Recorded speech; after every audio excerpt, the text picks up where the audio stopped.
नमस्कार मित्रांनो, मी R S Patil, R S creation या यूट्यूब चॅनलमध्ये तुमच्या सर्वांचं मी आभार मानतो. आजचा आपला टॉपिक आहे मित्रांनो, आपण जे डिपॉझिट करतो,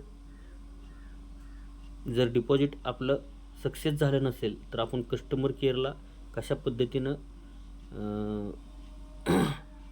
सर्व गोष्टी पाठवायच्या आहेत ह्याच्यावरती आजचा आपला व्हिडिओ आहे.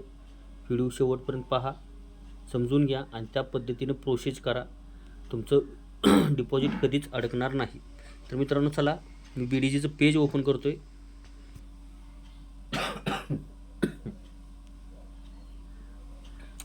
मी BDGचं पेज ओपन केलं आहे. बघा, BDGचं पेज ओपन केल्यानंतर मित्रांनो, खालती 5 ऑप्शन आहेत. त्यामध्ये उजव्या साईडचं अकाउंट म्हणून आहे, उजव्या साईडला खाली अकाउंट म्हणून आहे. त्या अकाउंटला क्लिक करा. अकाउंटला क्लिक केल्यानंतर हे पेज ओपन होतं. ह्याच्यामध्ये लॉगआउट खाली दिसते, त्याच्यावरती डाव्या साईडला कस्टमर सर्व्हिस म्हणून आहे. त्या कस्टमर सर्व्हिसला मित्रांनो क्लिक करा. कस्टमर सर्व्हिसला क्लिक केल्यानंतर मित्रांनो लाईव्ह चॅट शो होते. त्या लाईव्ह चॅटला क्लिक करा. लाईव्ह चॅटला क्लिक केलं की एक नंबरला सेल्फ सर्व्हिस कस्टमर सर्व्हिस म्हणून ऑप्शन आहे, त्या ऑप्शनला क्लिक करा. इथं क्लिक केल्यानंतर मित्रांनो बघा, अशा पद्धतीने पेज ओपन झालेलं आहे. वरती गुणुले आहे, क्रॉस आहे, त्याला क्लिक करा. हे पेज जातं आहे. हे पेज ओपन झालेलं आहे मित्रांनो. इथं इश्यूज लिस्ट म्हणून लिहिलेलं आहे. त्या इश्यूज लिस्टला ज्यावेळी तुम्ही क्लिक करतासा त्यावेळी इथं ऑप्शन येतात बघा. ह्याच्यामधून तुमचा विड्रॉलचा प्रॉब्लेम असेल, डिपॉझिटचा प्रॉब्लेम असेल, बँक अकाउंट नंबर चेंज करायचा असेल, टेक्निकल काय प्रॉब्लेम असेल तुमचा, USDT ॲड्रेसचं व्हेरिफिकेशन करायचं असेल, ह्या सगळ्या गोष्टी मित्रांनो इथूनच तुम्ही सॉल्व करू शकतायसा. ॲक्च्युली डिपॉझिटचा प्रॉब्लेम आहे म्हणून मी हा व्हिडिओ बनवतो आहे, पण ह्याच्यामध्ये तुम्हाला मी सगळ्या गोष्टी सांगतो आहे. म्हणजे बँक अकाउंट कसं चेंज करायचं, बँक अकाउंट मॉडिफाय कसं करायचं, ज्याचा एखाद्याचा IFSC कोड चुकला असेल किंवा अकाउंट नंबरमधला एखादं अंक चुकला असेल तर मित्रांनो इथून करू शकतासा. विड्रॉलचा प्रॉब्लेम पण इथून तुम्ही सॉल्व करू शकतासा. तर मित्रांनो, आपण आज डिपॉझिट ह्या विषयावरती बोलतो आहे.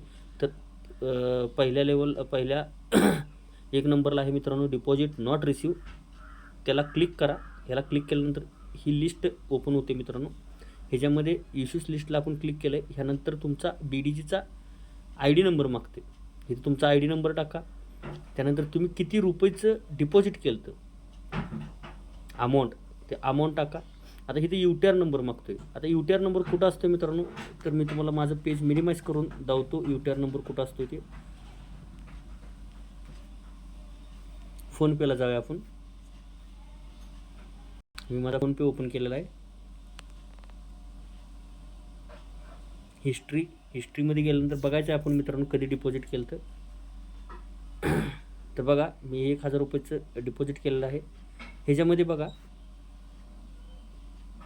ही अमाऊंट दिसते. अकाउंट नंबरच्या पुढं ICICIचं सिम्बॉल आहे, त्याच्या पुढं अमाऊंट दिसते. अमाऊंटच्या खाली त्रिकोणी चिन्ह आहे. UTR नंबर आहे लिहिलेला आहे बघा. UTR लिहिलेला आहे 418603640467. ह्याच्याबरोबर समोर आणि 1000 रुपये अमाऊंट आहे, त्याच्या खाली त्रिकोणी चिन्ह आहे. ह्याला जेव्हा आपण क्लिक करतो त्यावेळी ऑटोमॅटिकली ते कॉपी होतं. इथून UTR नंबर कॉपी केलेला आहे आपण. हा UTR नंबर मित्रांनो इथे UTR नंबर ठिकाणी पेस्ट करा. आता त्यानंतर रिसिव्हर UPI ID, आपण ज्या UPI ID ला किंवा ज्या स्कॅनरला आपण स्कॅन केलं आहे मित्रांनो, तिथं जर UPI ID असेल तर ठीक, नसेल तर त्याला पण पर्याय आहे आपल्याकडं. परत मिनिमाइज करा. फोनपेला जावा. फोनपेला गेल्यानंतर मित्रांनो बघा इथे UPI ID आहे. हा UPI ID लिहून घ्या. जर UPI ID इथं शो होत नसेल तर हा ट्रान्झॅक्शन ID नंबरसुद्धा चालतो. हा जरी कॉपी करून तिथं पेस्ट केला तरीसुद्धा मित्रांनो चालतो. पण UPI ID असेल वरती बघा, शंकर ऑल इंडिया रोडवेज नावाच्या खाली बरोबर बघा, शंकर रोडवेज 29346455 @SBI हा जो UPI ID आहे तो तुम्ही तिथं पेस्ट करू शकता. असा तुम्हाला 2 पर्याय देईल. ती UPI ID जर नसेल तर तुम्ही ट्रान्झॅक्शन ID सुद्धा तिथं सबमिट करू शकता. असा ह्यानंतर मित्रांनो खाली डिपॉझिट प्रूफ ऑफ रिसीट, आपण जे हा पेज ओपन केला आहे ह्याचा स्क्रीनशॉट मारा आणि हा स्क्रीनशॉट मित्रांनो इथं क्लिक केल्यानंतर डायरेक्ट आपण गॅलरीमध्ये जातो. इथं क्लिक केलं की मित्रांनो डायरेक्ट गॅलरीमध्ये जातो आपण. गॅलरीमध्ये जावा आणि तो स्क्रीनशॉटला क्लिक केलं की तो स्क्रीनशॉट इथं डाउनलोड होतोय. ओके, आता इथं ऑर्डर नंबर मागते. तर मित्रांनो ऑर्डर नंबर तुम्ही इथं टाकायचा आहे आणि सबमिटला क्लिक करायचं आहे. सबमिटला क्लिक केलं, सबमिट इश्यूजला क्लिक केलं की मित्रांनो सक्सेसफुल सबमिट म्हणून तुम्हाला मेसेज येईल. हा मेसेज आल्यानंतर मित्रांनो एक अर्ध्या तासानंतर जर तुमचं डिपॉझिट नाही आलं तर चेक इश्यू स्टेटस म्हणून खाली ऑप्शन आहे, त्या ऑप्शनला क्लिक करा. इथं क्लिक केल्यानंतर मित्रांनो परत तुमचा आय डी नंबर मागते. आय डी नंबर टाका इथं आणि इथं ऑल इश्यूजला हाय असं असू द्या आणि क्लिक टू सर्च. ह्याला ज्यावेळी तुम्ही क्लिक करतायसा मित्रांनो त्यावेळी तुम्हाला कंपनीकडून आलेला रिप्लाय तुम्हाला शो होतो. त्याचा एक स्क्रीनशॉट मारा आणि तो स्क्रीनशॉट तुमच्या आय डीचा स्क्रीनशॉट आणि फोनपेच्या हिस्ट्रीचा फुल स्क्रीनशॉट, तो स्क्रीनशॉट तुम्ही तुमच्या अपलाईनला पाठवा. तुमचा अपलाईन जर तुमचं नाही डिपॉझिट आलं 24 तासामध्ये तर मित्रांनो तुम्हाला 100% सहकार्य करेल आणि तुमचं डिपॉझिट सक्सेस होऊन जाईल.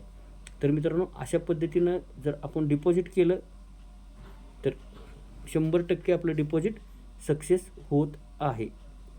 ओके, थँक्यू परत एकदा सर्वांचे.